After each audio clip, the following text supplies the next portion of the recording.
powerful. Writing is succinct. My vision was I wanted something the reader could throw in their briefcase or bag or purse, and it'd be easy to carry wherever they would be waiting in line. Or if you're flying from Detroit to LA, easy peasy.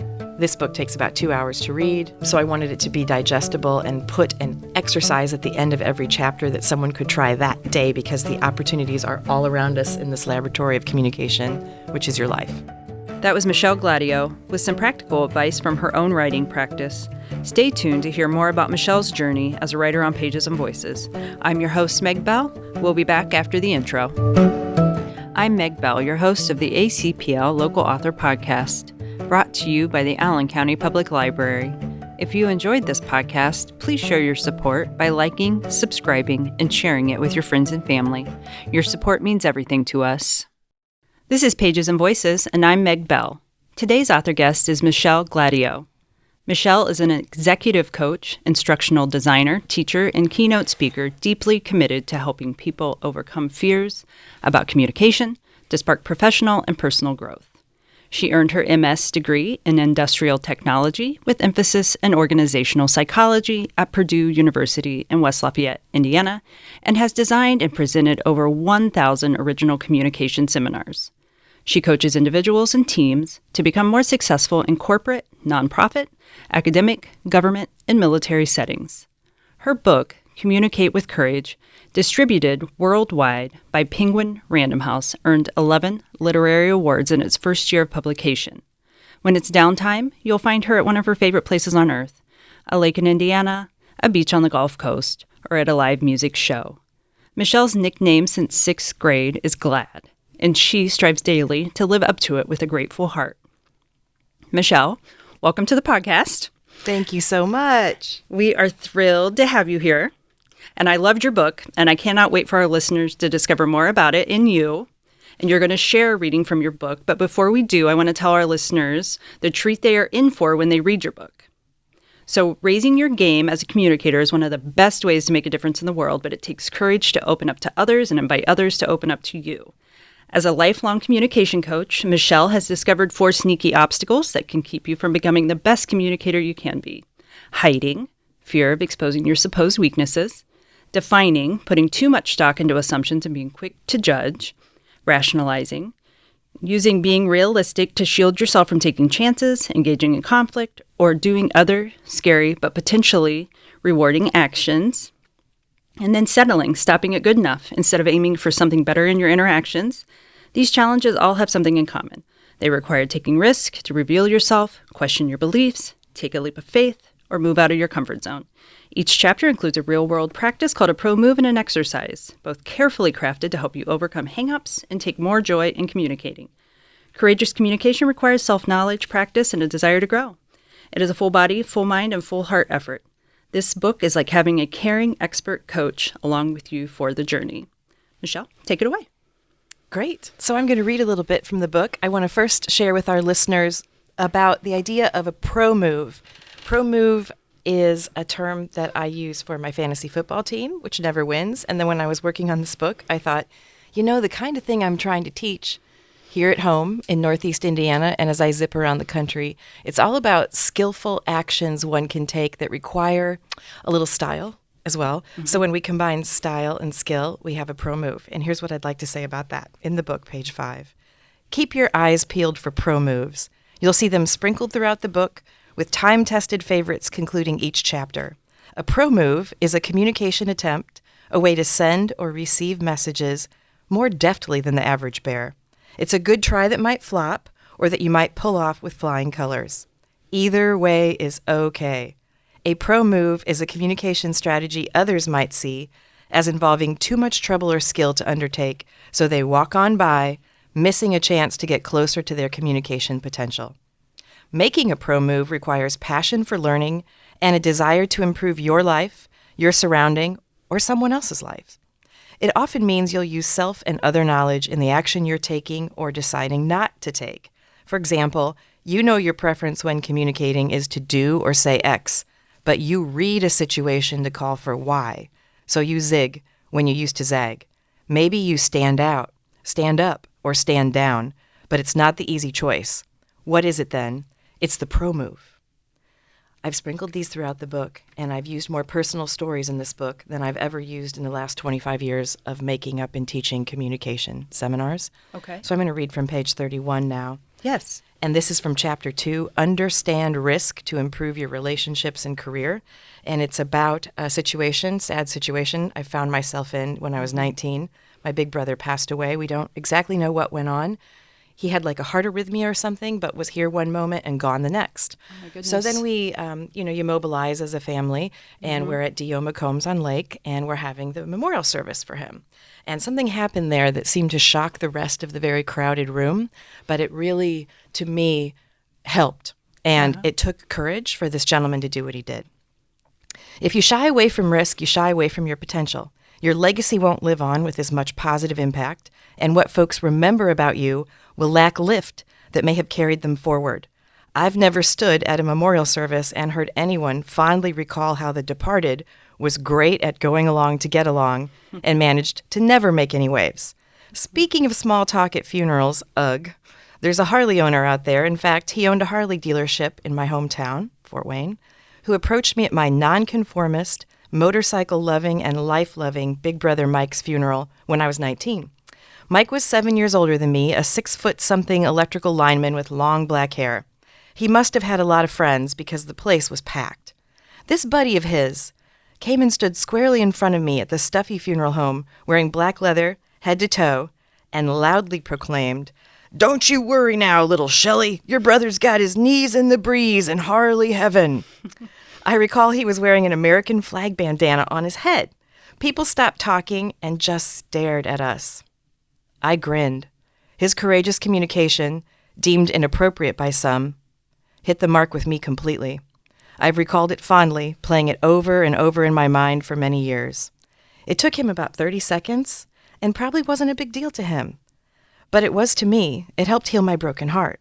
It was equally encouraging to see many of Mike's brothers from other mothers in full biker regalia stuffed in the pews at the service, St. Charles, before the funeral procession. I had never seen folks dressed that way in church before.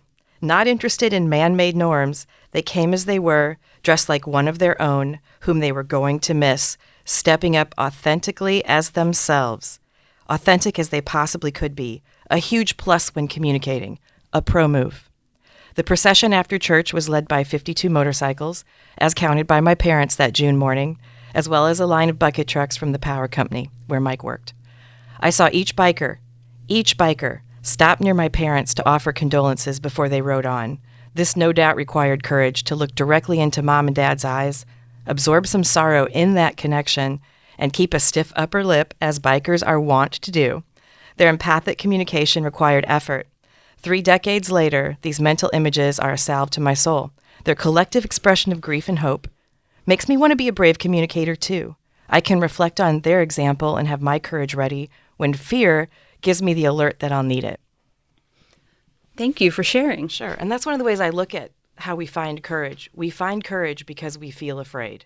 Fear is our friend. We are nervous about doing the interview with the poet laureate, for example, Meg, that you have coming up. If you feel nervous, I'm not saying that you do. I do. Should you get a little nervous that fall day coming up in 2024, remember, oh, yes, I'm nervous. I feel fear. So that means it's time for me to take a break from everything else and summon courage. Mm-hmm. And that's what I try to help people do in the book and in the book workshops that I'm presenting. Well, I think you do a wonderful job of that, too. I cannot say enough about the book. I'm very excited. What I've read so far, I didn't get all the way through it, but you can see all of my notes. It's beautiful to see those Post-it notes in there. Yeah, that's a good sign. Yeah, I'm going to be putting these quotes on my wall so I can keep seeing them. And I want to jump into the book at some point, but I also want to hear about your background a little bit, because you have Gladieux Consulting. I do. And how did you start that?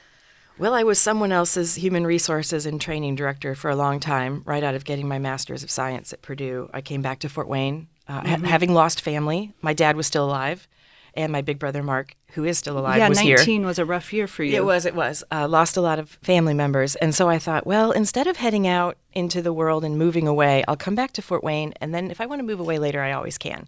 Right. I never did, but my consulting work takes me everywhere around the U.S., it's always lovely to come back to Northeast Indiana.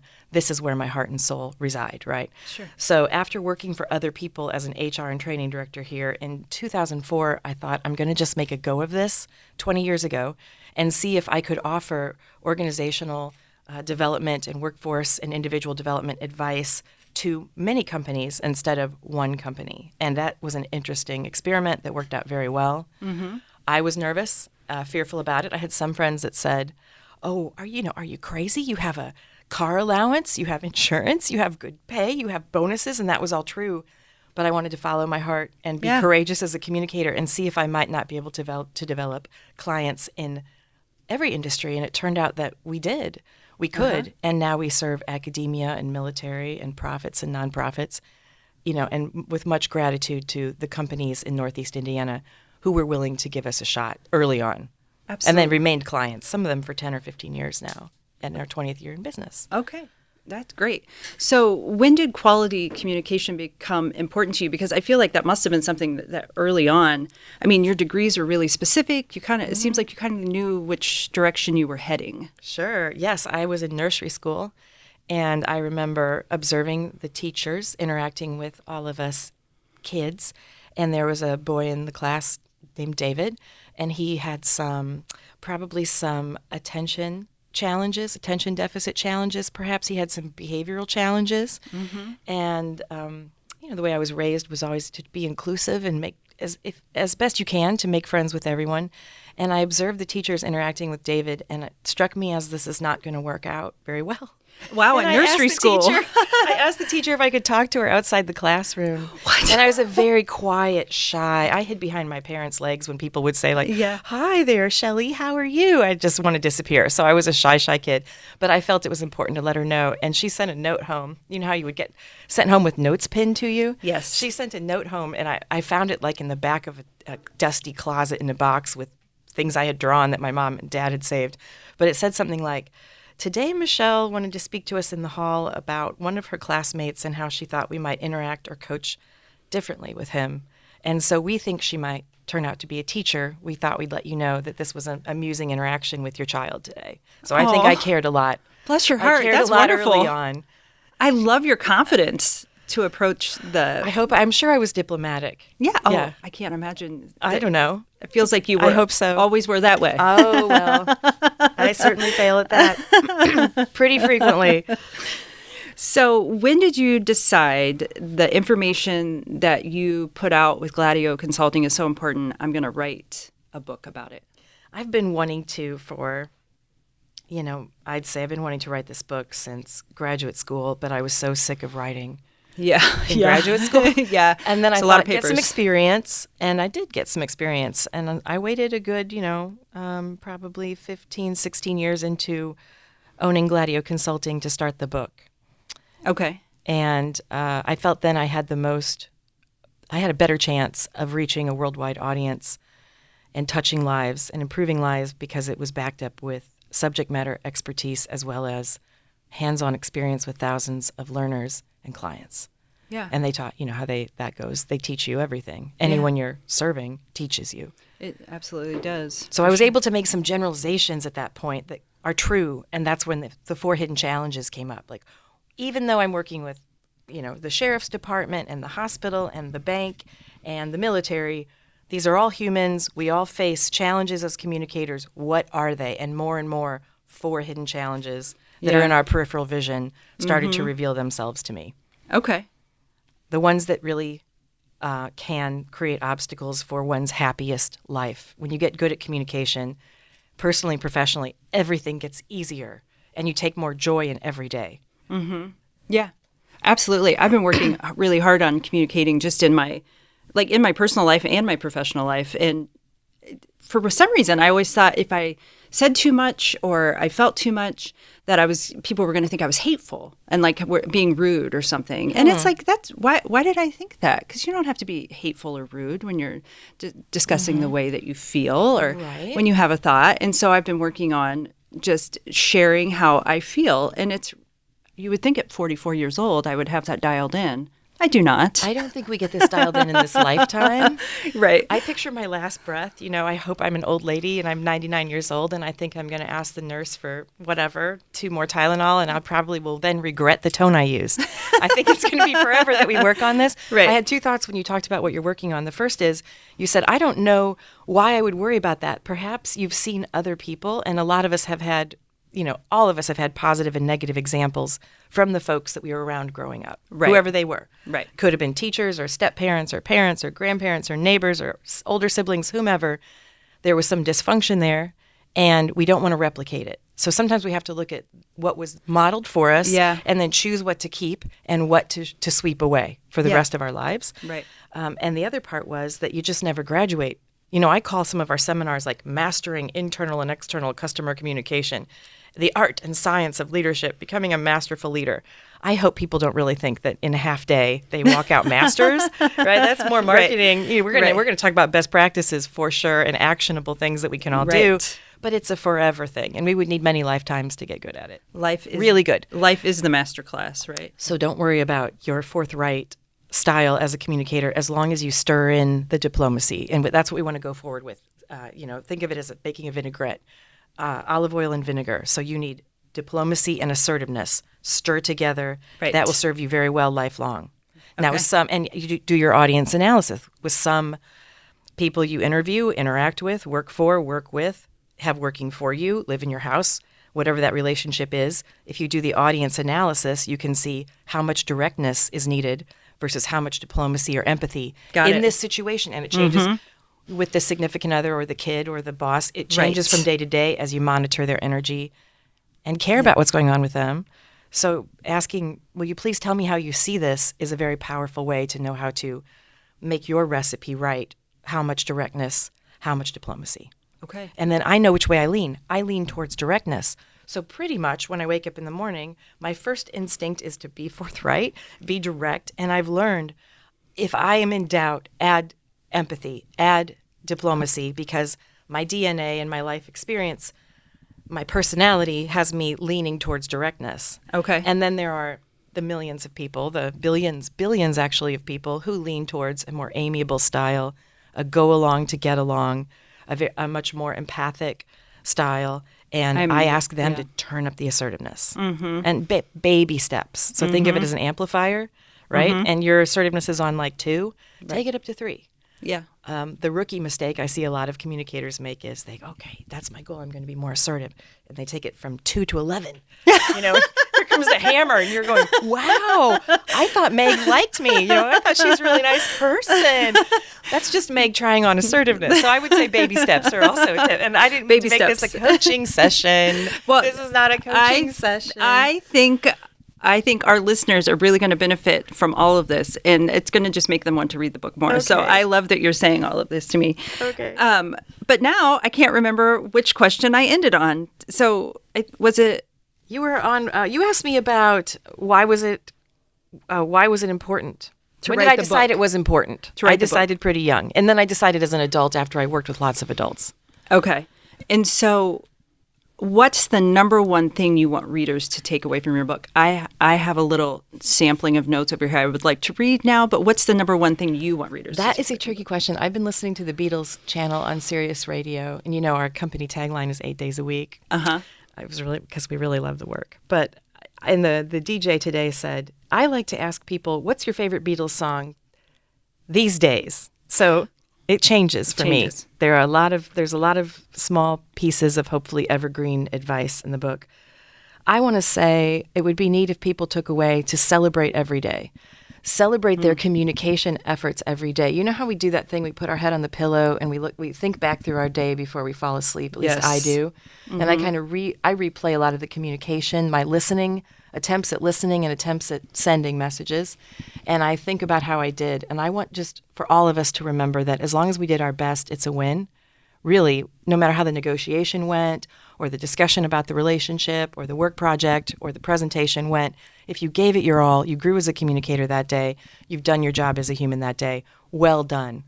Rest well. And then find something to celebrate tomorrow. Right. And I don't have kids, but I would say to all the parents out there, just as long as your kids see you trying. And even more powerful were the times that my parents would say, I shouldn't have said it that way to you. Right. Or, did you see that mistake I made when talking Right. to the Own it neighbor? a little That bit. really taught me a lot. And I want to follow leaders who are willing to say, well, I could have done better there, but I Right. try again tomorrow. So celebrate every day. Celebrate your communication attempts every day.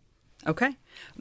So some of the What things. were your takeaways, Meg? These are more quotes from the book. Okay. But so some of the things I have flagged here, but this is just a small sampling. One of the things you say that really sticks out to me right now is, I grew tired of worrying and ready for risk. To write openly and honestly, this is another quote entirely. To write openly and honestly feels like exposing my soul and inviting rejection.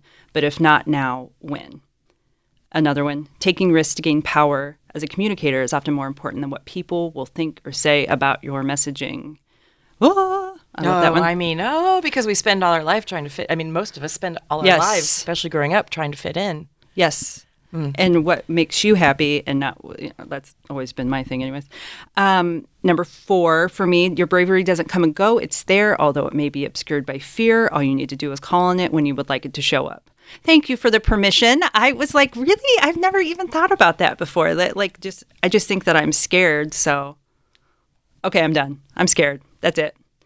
My muscles are burning a little bit. I'm going to drop the weights. You know what I mean? Like, don't keep going. So I thought it was great that you said, just call on it. It'll be there. Who do you have in your life that will hold you accountable for that and push you towards that? My husband. And now me. And now me. Okay. I'll take more than one. One of our wonderful visual designers at Gladieux Consulting, Heather Shively, made me this prescription pad that I'm showing you now. Oh, that's so cool. Doesn't that look like the real deal? Like I could write you a prescription for something and somebody'd get maybe even confused. But I like to pull this out and I'll write you a prescription today, and it will be something about releasing one worry, maybe. And we do that with our executive coaching clients. Our executive coaching clients come from all levels and all kinds of different organizations. I use the word executive because everybody deserves to be treated like an executive. They're usually quite well respected. Mm-hmm. And that means they meet with me once a month for about 2 hours, and then I go away for a couple days and work on a 5 to 6 item, 1-page goal plan. I run it by you. I would run it by you and say, do you bless this? If you bless it, we're on and you're doing these things, and I'll see you in 30 days. It's amazing how life-changing this can be and how fun. Yeah. So one of the goals, and there's always a goal usually about stress management. There's a goal about building courage as a communicator, which might mean listening more than talking. It depends on the person. Right. One of the goals people have been loving lately is I'm asking people to set one worry down for 30 days and articulate what is the worry, ideally related to communication, but anything that affects self-efficacy or self-esteem or your interaction with others at work or home. And I'm much more of a workplace coach. I'm not a life coach because my background is not, I have a degree in psychology, but it's organizational psychology that I love, right? But they'll pick a worry usually related to the workplace or their communication, and then they will resolve that every time it comes up, they might even say aloud, that worry is something I'm dismissing. I've done what I could about it, and I'm not allowing that any headspace for the next 30 days until I see Michelle again. This has gone so well for so many people that now they say, I don't like to repeat goals.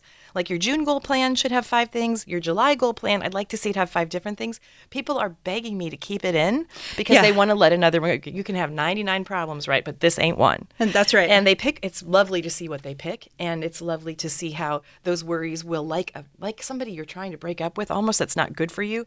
The worry wants to stay. The worry, and it will come up. They tell me it will come up more and more and more throughout that month. And they continue to dismiss it, and eventually you get ahead of it, and it's in the rearview mirror. And then you have more energy with which to communicate more fearlessly. So try that if you want to try that. I am absolutely. And I'll write you a prescription. You'll have to tell me what worry you're letting go of, and then I'm going to write a prescription. Okay. About it. Okay. I got a list. I can pick one. All right. Okay. All right. Fun. So, how did you begin writing the book? I mean, you're obviously very accomplished, but that must have been a little daunting to try to put How it. did I begin? That was evenings and weekends. And I missed a lot of fun. There were a lot of live music shows I didn't get to. There were times with my pups that have since been euthanized that I couldn't be holding on to them.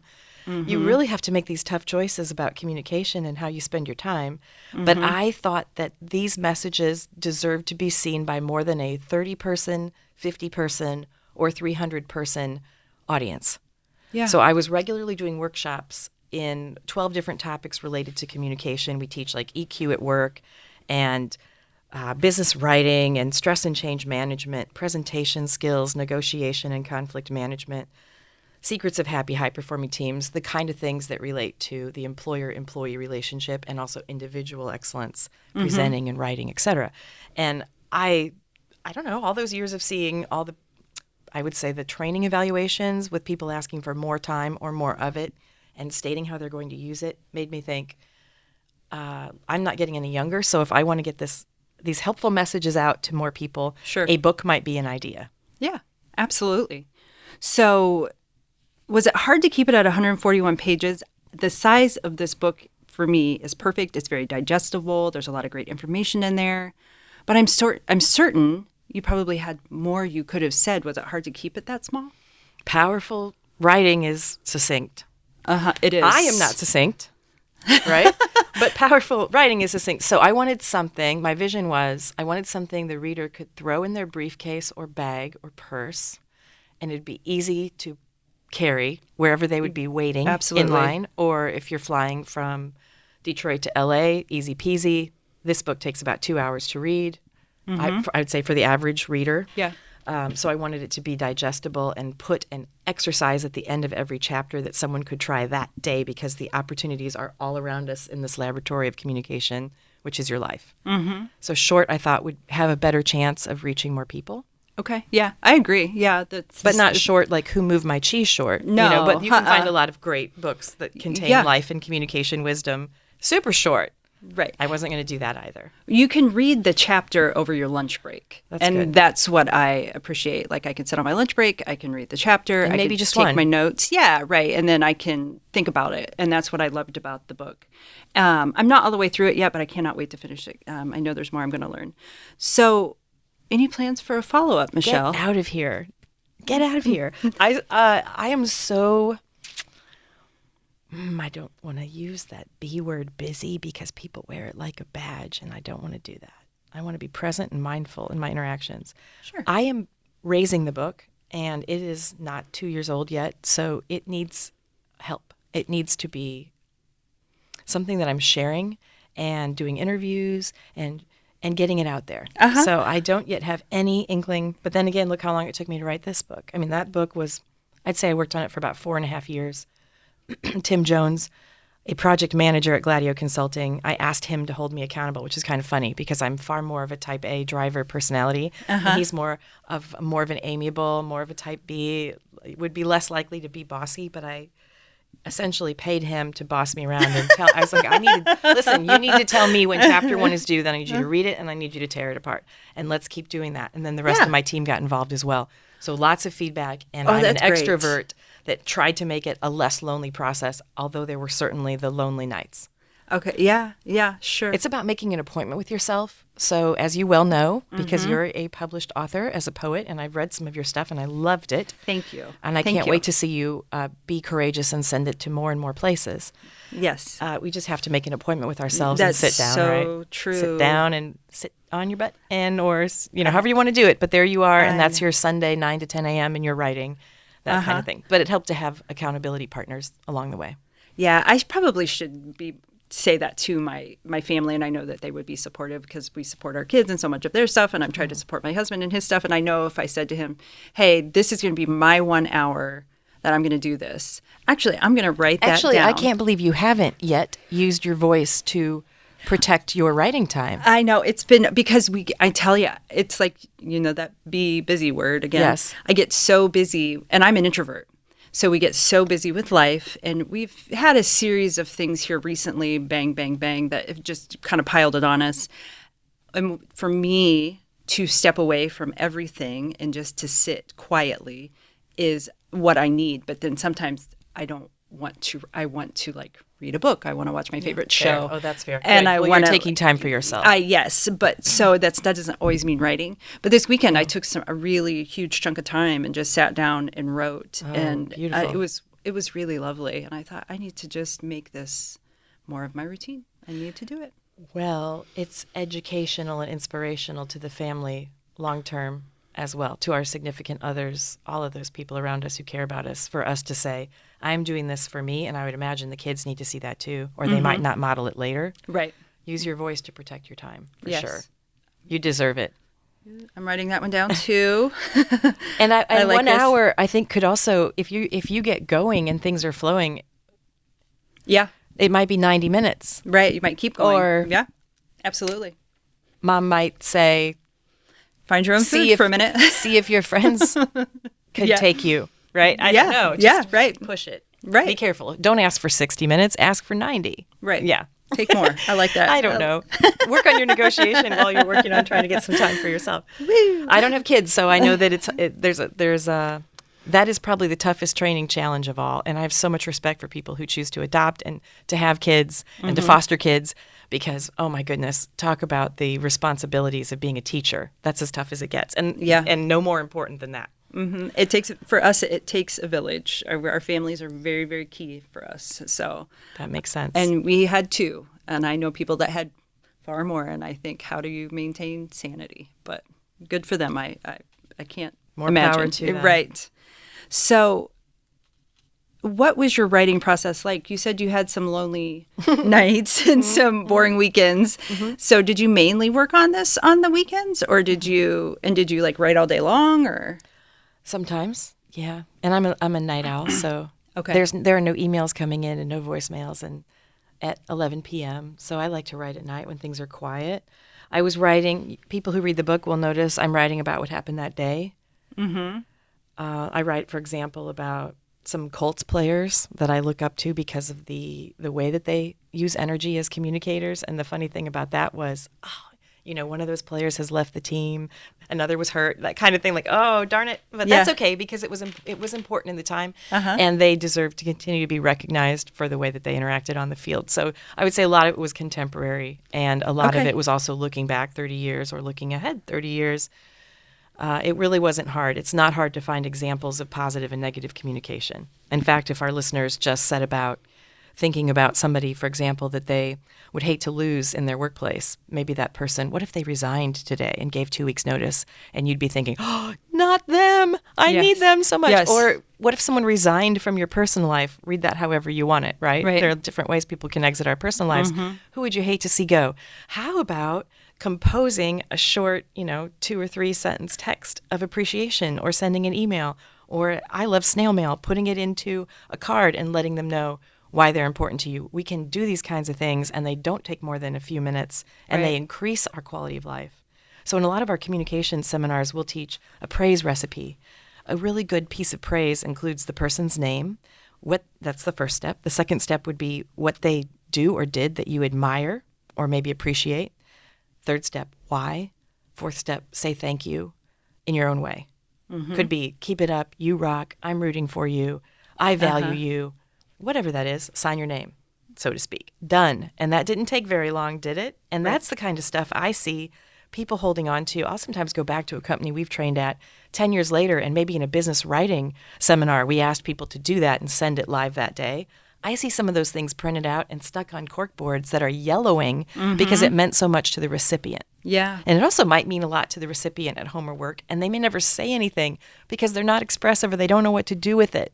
Or they have low self-esteem and they struggle with accepting a compliment, but you do it anyway. You don't worry about the recompense or what you will receive because you receive just by giving as a communicator. And I just wish more people would take a few moments each day to think about that. Yeah, absolutely. One of my favorite things on my desk that has been there, it's probably been there 5 years now, I would guess. It's a word cloud, and a former assistant manager in Reader Services came to all of us individually and said, "What can you tell me? What word do you think of when you think of this person?" And so all of us had to give a story or a word that we thought of for our coworker, and then on, I think it was staff day, we were presented with our word cloud, and so. So cool. Bless this person. Yeah. Oh, Wow. yeah. We're still dear friends. I talk to her quite a bit. But so I look at that word cloud a lot, and it's just amazing the things that people think of you, what they notice, what stands out to them, and what you might think is maybe a detriment to your personality, they actually really enjoy. It touches their soul. And this person, I wonder if she thought at all about who might reject this, who might think this is silly. What if people talk about me? What if they think it's insincere? Mm-hmm. And there might have been some coworkers who rolled their eyes, grumbled about it, didn't want to do it, etc. She persevered. Right. That was a smart risk. That's the kind of calculated risk this book is trying to help people take. Absolutely. Love it. Great example, Meg. Thank you. So you went with a traditional publisher. It's Barrett Kohler, which is a part of Penguin Random House. Yes, they're distributed by PRH. Okay. So how did you get connected with them? Did you just send your manuscript? Yeah. Or? I got connected with them by buying the Writer's Market. Okay. And it's the Bible of writing, and the pages are so thin that you can almost whistle through them. And you need to buy this tome, right? And it's thick. And then I had 3 or 4 members of my team join me in going through that page by page, paid nonfiction markets. It's divided into different types of markets, so paid poetry, unpaid poetry, etc. And that gives you what that publisher is looking for. And we research the publishers as far as how they do business. And Barrett Kohler was one of the most progressive, open-minded, fair publishers that, as far as I knew, not being in the world but doing some research, not being in that publishing world but trying to do research to find the very best fit. And they have a mission about creating a world that works for all. Okay. And it spoke to me. So that was number one. So we went from hundreds to 50 to 25 to 20 to 10. Once we had our top 10 and I had written the entire manuscript, Okay. I started sending out the manuscript. I started with number 1, thinking, well, here we go, another journey of 3,000 miles. Right. And that weekend, I think 2 days went by, and I got a call from the managing director, a wonderful managing editor named Jeevan Sivusubramaniam. And Jeevan said, I found it in our hello at Barrett Kohler email address, and I've read most of this, and I think it's excellent, and I want to talk to you about how we'd want you to change it. And I thought, oh, wait, you think it's excellent, but I have to change it. And he said he did mention some other publishing houses that he thought would buy it on the spot. To which I said, I was trying to think, how do I say diplomatically, you buy it, right? Don't tell me they might buy it. He goes, well, but for us, we need you to develop more clearly these challenges people run into. And so that was about a 2-hour conversation, and I remember typing through all of it. Earbuds in, I just typed QA, like my question to him, his answer, because I wanted to start learning the publishing industry. Yeah. And I'm still a novice. Right. Right. First, I've written hundreds of workbooks, I've written some chapters in books, and I've written a lot of articles, but I have never written a book. So I knew I had to get boots on the ground and start learning right away. So it got a little cantankerous. He's pushing me, and it's getting a little louder. Well, what are they? I said, they're in the book. They're in the 10 chapters. Everything I think is the primer for great communication is there. But what are the challenges? So he said, just tell me off the top of your head. And I said, well, sure. People hide from risk. Okay. What does that mean? I said, well, that means they're afraid of exposing real or supposed weaknesses. Well, what else? I said, well, people are out there just so damn sure they're right all the time, and it really kills communication.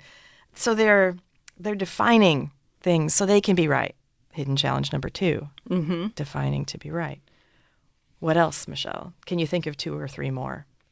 Yeah, I said, I don't like it when people rationalize the negative. They put more energy, effort, and attention on what might not work than on what might work. Yes. And as a dedicated optimist, which I would argue takes strength and energy, it bugs me. And my dear friends who are a little more pessimistic say, don't say that. They say it's realism. But we can realistically look at what might go well. Your coworker who decided to do the word cloud for everyone took a risk. Yeah. Might have even had to get clearance. Right. Could have pissed someone off if she didn't, right? Right. So rationalizing the negative is when we shield ourselves from taking chances to do the tough thing as a communicator. We do it for self-protection. And the last that he and I argued about that day that continued to be developed over the next year was settling for good enough. I called it satisficing. That got knocked down by the publishing company because it's not a word that everybody immediately recognizes. Okay. But a satisficing effort is what? Satisfactory. It's good enough. C+. Some of my team said, what the heck is satisficing? I said, it's like when the 8 of us get together and look at each other at our quarterly happiest hour on Zoom. And I say, who would like to start to tell us about their projects? And nobody starts because nobody has to sometimes. Right. You can do figure out the odds, 1 in 8. If I stay quiet, somebody else will eventually cave. Right. And, we basically all went, ooh, I do that sometimes. I know. Of course I do all of these things frequently. So the 4th hidden challenge was settling for good enough, stopping at satisficing instead of reaching toward a more rewarding outcome. And we do that because, everyone else seems to be is one good excuse. I don't have to stick my neck out farther. Right. And because we might be low energy, and that's when self-care comes in. I notice that the better we are to ourselves and that we engage in taking care of ourselves, the more we can give as a communicator. So sometimes when I'm not as respectful as I'd like to be, I'm grumpy or I'm complaining, I am more judgmental than usual. I might not like, especially I don't like it when I hear a tone in my voice that I don't intend to project. Sure. Right. And, Yes. and a skillful communicator can say a lot just with tone. You know, I had a 1-hour interview with Michelle Gladieux today, you might say to your spouse. Or, I had a 1-hour interview with Michelle Gladieux today. I mean, you can do a lot with tone. Right. When I find myself slipping, I now have finally learned that it means I need time for me, and then I can come back and get in the game as a communicator. So that was a little bit about how I found Barrett Kaler and how they found me. And the cool thing is, we're always engaged. They do workshops. I'm in an improvisational writing group with them. These more experienced authors step up so that we have a network of authors pushing each other, prodding each other to be better. And an annual book plan summit, a conference. I'm going to miss it this year because happily, I just received news and signed a deal on the largest book keynote I've done so far, which is going to be for 1,500 people in Denver on November 1st. Nice. For the Grant Professionals Association. Okay. From people coming from around the world to learn to be better grant writers. That's not my subject matter expertise, but I think Communicate with Courage fits for any type of conference. Sure.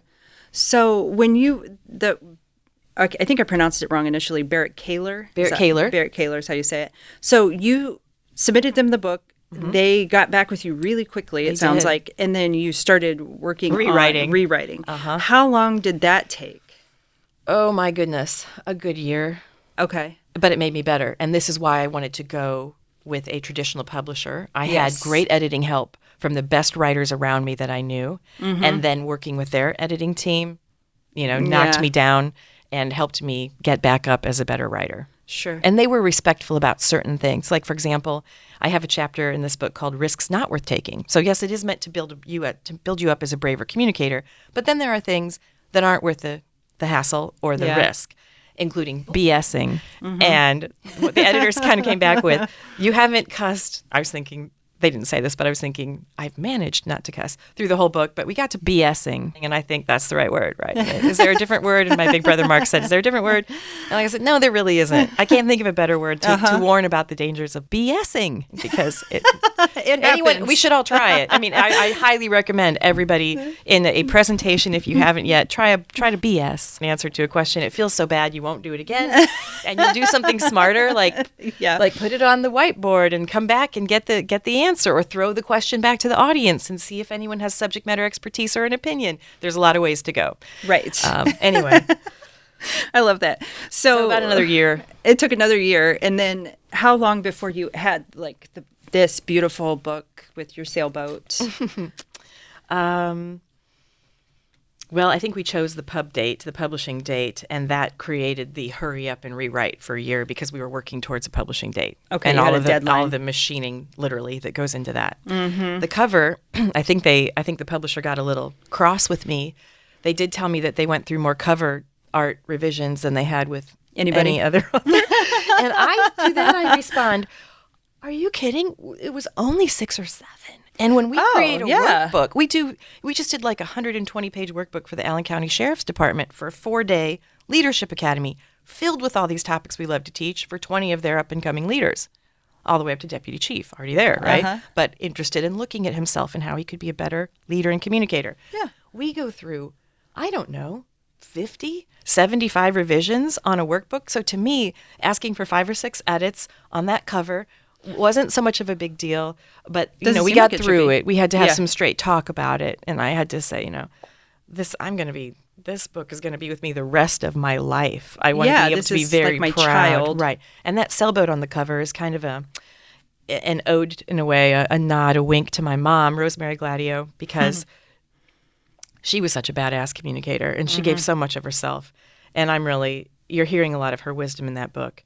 And some of my own, but a lot of hers. Sure. And she one day decided she would buy this little sunfish sailboat. It was by the side of the road up in Angola, Indiana, and she did not know how to sail, and she was probably in her early 60s and decided, I'm going to get that and teach myself how to sail. And that's kind of how I think about. So that's the boat that's on the cover with those 4 rolling waves that in my mind, I think 4 hidden challenges. And that is us. We are the sailboat on the cover, and we're going to keep getting knocked around by the waves, but we're going to keep refining our ability to calculate risk and try to overcome these hidden challenges I write about. We're sailing the seas of life. That's what I thought. The seas of life.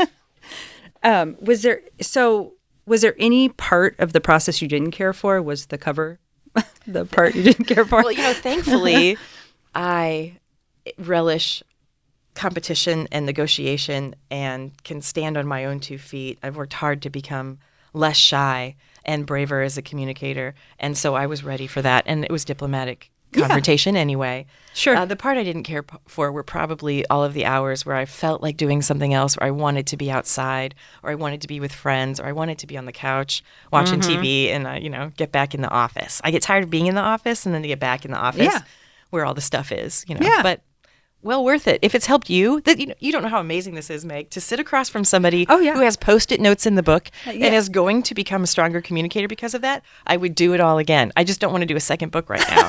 I just want to learn how to promote the first book and do more book workshops. Yeah. Well, and you're doing a great job because, like we talked about, it's 11 awards now. Yeah, that's pretty special. So, yeah, that's even more than means a lot initially. So you keep growing that way. So that's really cool. Thank you.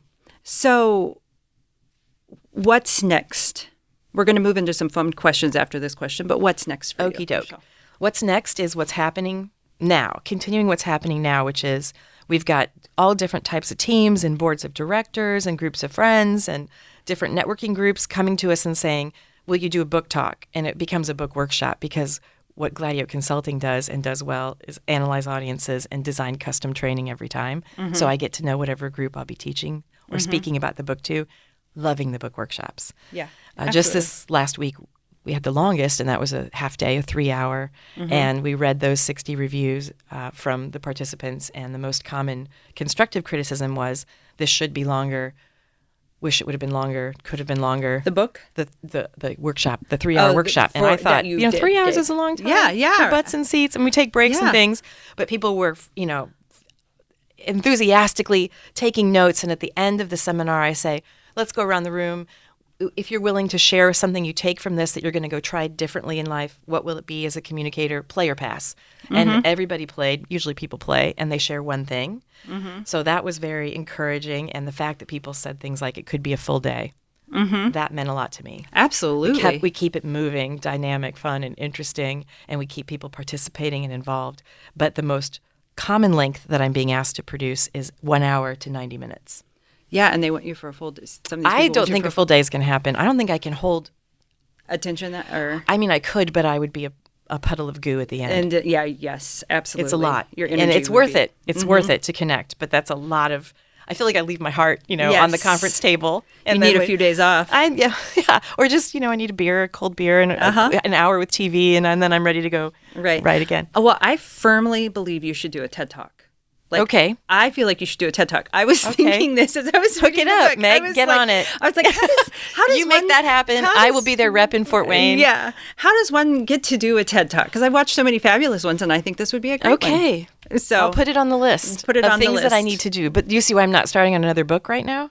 Yeah, because you got a lot you could do. I want to do this. I want to carry this message into the world. Yeah, absolutely. I think it's a great message. So do you have a favorite topic? So this is one of my fun questions for you. Okay. Do you have a favorite topic to speak on? That's not so fun for me because I have 12 favorites, but I've mentioned some of them. Okay. I love teaching presentation skills.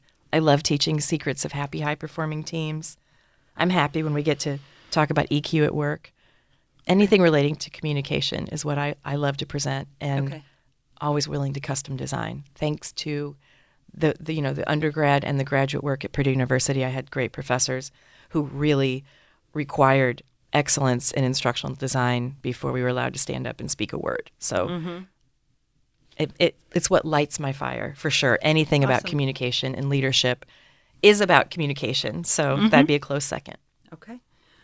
What's your favorite thing to do? I kind of have an idea of this, but what's your favorite thing to do on your time off? Anything that helps me get closer to forgetting what I do when it's not time off. So anytime I can shake the role of executive coach or adjunct professor. I taught at Trine and Indiana Tech in their graduate program, and Purdue Fort Wayne undergrad and graduate classes. That kind of professorial vibe. So, I'd love to see live music. Even more fun to see it out of town. Yeah. Anything that gets me away from the work so that I can come back to it having missed it is Yes. good. Yoga, gardening. I play a little bass. I'm in singing lessons right today. Oh, Today that's I have a singing awesome. lesson at Sweetwater with I a love wonderful this. instructor, Tracy Jude, and she's helping me find my voice and learn to sing a little bit better. So if I do get a chance to play some bass and I step up and I'm supposed to do a yeah, yeah, yeah, it's not terrible. And maybe I can, if they say C, I can aim for C and not B and G, that sort of thing. Yeah. So and that scares me. And she's been listening to podcasts lately. That stinker, Tracy, my vocal instructor, and she came in a couple Mondays ago and said, so basically, she's not hearing my confidence when I sing, but she's listening to podcasts and saying, you speak confidently. So where's that Michelle? Why don't you bring her to your singing lesson? Oh. Very humbling. Oh, I see what Very you're doing humbling. there. Yeah. Yes, that We've would been be. through some interesting coaching. Sing like a man. She's okay. I don't know how to sing like. She's like, you're going to own where you stand. And you're going to approach the microphone. So she started with opera and has allowed me to switch to rock and roll, and that's helping a lot too. Because I go there to again get out of this role and get into a different role and have fun. So Fantastic. the arts and gardening make me happy. So is the concert you prefer to see, is it rock and roll that you prefer? Yeah. All right. Yes, Yeah. please. Shake it off with Rock the and roll all day. I agree. I like it. If you could spend the day with another popular author, who would it be? Oh my! Can I quickly pick three? Yes. Quick. Yes. Okay, two are at the Great Gig in the Sky. They have moved on to the Great Beyond. And those two people would be my mom, Michelle Gladieux. I don't know that she qualifies as popular author, but she did a lot of freelancing for Ms. Magazine and Writer's Digest. She was a freelancer, always sending things everywhere. Okay. And so she got some things published, and she wrote a book about parenting. So I would like to sit down with her. I'm sure that she would be very excited and have some great advice. Yes. Yes. And if she's got any other way to give me that advice, I just want to say now I welcome it. Right. Tom Petty is another author that I think so highly of. I mean, there are so many great lyricists and great musicians out there, but I think he gave us enough music to last us for another few lifetimes. And sometimes his lyrics just pierce my soul, and sometimes they lift me up, and I'm always singing in my car. And my favorite thing to sing along with is Tom Petty. So I'd love to talk to him for 20 seconds about any song that he wrote. Yeah. But I do go back through his interviews and listen to his thoughts on his that's words. Cool. And he was so inclusive and also so looking out for everyone else all the time. And then a living author that I really respect is Dean Rothbart. And Dean is the author of September 12th, An American Comeback Story. And he has interviewed me recently for his podcast called Monday Morning Radio. And it was just one of the best interviews. And when I read his books, even his emails, I am humbled because of what he can do in such a short space with his words. And he was Pulitzer Prize nominated. Oh, that's amazing. For journalism at the Wall Street Journal. Yeah. Now lives in Denver. So the cool thing about that is he and I were talking recently, and he said, I'd really love to see you speak, especially about the book. And I said, well, let's just hold a thought that maybe I'll get a speaking gig or teaching gig in Denver, and then you can come. So he's just agreed to come to that keynote. Oh, so I'll get to meet him in person. Oh, good for you. That's wonderful. That's a fun question. Yeah, that's wonderful. I love that. Who would play Michelle in the story of your life? I don't know. Help me. Who Sandra cares? Bullock. Who cares? Sandra Sandra Bullock. Let's do Sandra Bullock. Who cares? You do great stuff. Just give me somebody who's I'm thinking dark hair. I don't know. Okay. Give me somebody who's self-aware and humble, but also brings some self-confidence to the role, and I'm happy. It'd be nice if they could work in some humor, because we all learn better when humor's going on. That's true. And if it's about my life, it might be about teaching. So that's a tough one. All right. Well, last but not least, how can listeners reach you? I write a quarterly newsletter called Breakdown, named after the Tom Petty song Breakdown. And I'd love for them to go to our website, which is gladieuxconsulting.com, and sign up to hear from me quarterly. I put a lot of love into that brief newsletter. Well, it's not so brief, but I put a lot of love into the newsletter, and always a music video. Yeah. And then we talk about music and communication and being better humans who are better at communicating. And we celebrate some of our current teaching assignments and coaching assignments and the strategic planning we do. So that's one way. Or they can call me if they want a book workshop or book talk at 260-450-4202, 8 days a week. Like I like to get phone calls on Sunday mornings. 8 days a week. I love you. I like nighttime phone calls. I don't care. Just give us a call. Or Michelle, Michelle, with hell in the middle is what my mom said. That's how she spelled it. Michelle at GladioConsulting.com. Just reach out. Okay. Yeah, if they want to reach out, if listeners want to reach out and just tell me what their communication goal is, that would be great because then they've got an accountability partner. The only thing I would say is don't set a goal that is general. Don't say, well, the 2024 or 2025 is the year that I'm going to be a better communicator. That's a nice thought. It's a lovely thought, honorable Good thought. place to begin. Doesn't really change anything. Keep So digging. you have to figure it as I'm not going to interrupt as much, or I'm going to give more praise, or I'm going to put together a quarterly note to my boss highlighting my achievements. So when performance review comes around, I have a greater chance of getting what I want here. Just pick something. Certainly. Asking more open-ended questions would be a beautiful goal because then people are formulating responses that build more trust. You're going a little bit deeper than yes or no. There's so many good things. And I tried to put a lot of them in the book, but keep it under 150 pages. Right. Well, thank you, Oh my Michelle, gosh, thank you. for I have a joining new us friend, I today. feel like. I know. I feel hope. the same way. And I'll be there pestering you about your communication. Please now. do. I need it. I need it too. It really has been a pleasure to have you here today. Thank you so much for joining us. I feel the same. And thank you to those who listened in. Stay tuned for more Authors on Pages of Voices. I'm your host, Meg Bell. Until next time. Thank you for joining us on Pages and Voices, a source for local authors and their stories.